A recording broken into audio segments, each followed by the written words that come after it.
საქართველოს ტერიტორიული მთლიანობისთვის ომში დაღუპული ექიმების ხსოვნას მიაგეს პატივი გორში. გიორგი აბრამიშვილის სახელობის სამხედრო ჰოსპიტალში ჯანდაცვისა და თავდაცვის სამინისტროების წარმომადგენლები ჩავიდნენ. მათ გვირგვინებით შეამკეს დაღუპული ექიმების მემორიალი გაიხსნეს გიორგი აბრამიშვილი და პატივი მიაგეს მედიკოსების ხსოვნას. ჯანდაცვის მინისტრის მოადგილემ სამხედრო ჰოსპიტალი დაათვალიერა და ექიმების მუშაობასაც გაეცნო.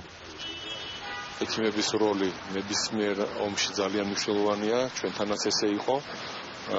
და ჩვენ შევამკეთ ყვავილებით მემორიალი, სადაც ძალიან ჩემთვის ნაცნობი, პირადად ჩემთვის ნაცნობი სახელი და გვარია ამოტვიფრული, ჩვენ კიდე აფხაზეთის ომიდან დაწყებული და უკვე 8 წლის ომით დამთავრებული. მათ შორის არის სამხედრო ექიმი მაიორი გიორგი აბრამიშვილი, რომელმაც არ მიატოვა თავისი საბრძოლო პოსტი და დარჩა მტრის ზურგში მარტო ამ ჰოსპიტალის დასაცავად, რომელიც ახლა ატარებს მის სახელს. ასეთი გუნდებით უნდა იანმაყოს მისმა ოჯახმა.